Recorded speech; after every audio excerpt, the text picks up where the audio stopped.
History is his story, and it is still being written. She has been called a prostitute for 2,000 years. Paintings, films, novels, and even church tradition turned her into a symbol of sexual sin and scandal. But the Bible never once calls her that. Mary Magdalene is perhaps the most misunderstood, most misrepresented woman in all of Scripture.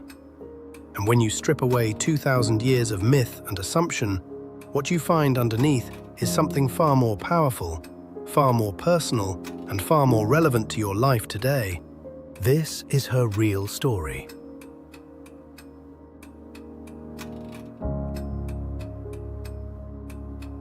The Bible tells us two things about Mary Magdalene before she ever meets Jesus. First, she was from Magdala, a real town, a real place on the western shore of the Sea of Galilee. She was not a nameless figure. She had an identity, a hometown, a history. Second, and this is the part that changes everything, she had been possessed by 7 demons. 7. Not 1, 7. We do not know exactly what that looked like in her daily life, but we know it was severe enough that Luke specifically mentions it, and severe enough that it defined her existence before Christ. This was a woman in profound darkness, a woman whose life, before Jesus, was not her own. She was not a sinner worse than anyone else. She was a woman in desperate need of a deliverer. And that deliverer was coming. We are not given the details of exactly how or when Jesus cast the 7 demons out of Mary Magdalene. The Bible does not dramatize it. It simply states it as fact, as if to say, this is what Jesus does. He sets people free. But consider what that moment must have meant for her. A woman who had lived under the weight of 7 demonic presences. A woman who had been avoided, perhaps feared, certainly pitied. A woman who had no control over what tormented her. And then Jesus came, and it was gone, all of it. In one encounter with Christ, the thing that had defined her entire existence was simply removed. This is who Jesus is. He does not walk past the ones the world has written off. He walks directly toward them. After her deliverance, Mary Magdalene did something remarkable. She followed Jesus. Not occasionally, not from a comfortable distance. She followed him from Galilee to Jerusalem. She supported his ministry with her own resources. She was present at the Last Supper events. She was there in the garden. And when the moment came that tested every follower of Jesus, when the soldiers came and the disciples fled into the night, Mary Magdalene did not run. She stood at the foot of the cross. Think about the courage that required. Think about the love that required. The man she owed everything to, her sanity, her freedom, her very identity, was being publicly executed. And she refused to leave him. Peter denied him. The others ran. But Mary stayed. Loyalty like that is not common. It is not easy. And God noticed. 3 days after the crucifixion, Mary Magdalene came to the tomb before sunrise. She came to anoint a dead body. She came expecting nothing but grief. Instead, she found the stone rolled away, the tomb empty, and in her devastation, weeping, alone, not understanding, a figure appeared in the garden. She thought he was the gardener. And then he said her name.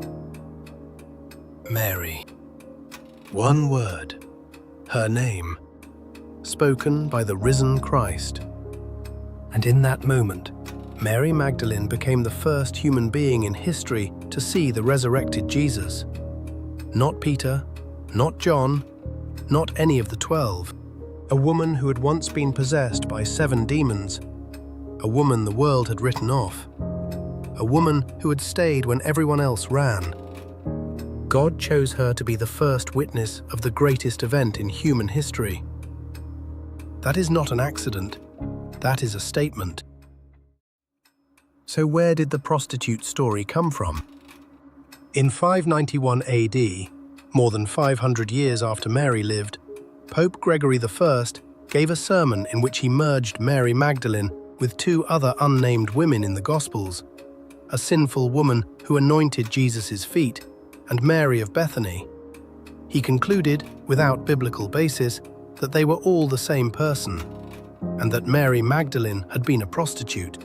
The Catholic Church officially corrected this in 1969, but by then the damage was done. Centuries of art, literature, and film had already cemented the false image. The Bible never calls Mary Magdalene a prostitute. Not once. Not even close. What the Bible calls her is this: a delivered woman, a devoted follower, a faithful witness, the first evangelist of the resurrection. That is who she actually was. Mary Magdalene's story is for every person who has ever felt defined by their darkest chapter, for every woman who has been misrepresented, misunderstood, or dismissed, for every person who has carried something so heavy they stopped believing they could be used by God, for everyone who has stayed faithful when it would have been easier to walk away. Here is what God wrote into Mary's story for you. He comes to the ones the world has written off. He speaks your name in the garden of your grief, and he does not just restore you, he sends you. He gives you a mission. He makes you a witness. Mary Magdalene went from 7 demons to first witness of the resurrection. That is not a small story. That is the heart of the gospel itself, that no darkness is too deep, no past too broken, no person too far gone for the grace of Jesus Christ. Whatever has defined you before today, it does not have to define you after this moment. If Mary Magdalene's story spoke to something in your heart today, if you needed to hear that God has not written you off, please like this video and subscribe to His Story Told. Every week we go deeper into the lives of the people of the Bible and the lessons God left in their stories for every one of us. Hit the bell so you never miss an episode, and share this with a woman in your life who needs to hear that she is seen, she is chosen, and she is sent. History is His story, and it is still being written. We will see you in the next one.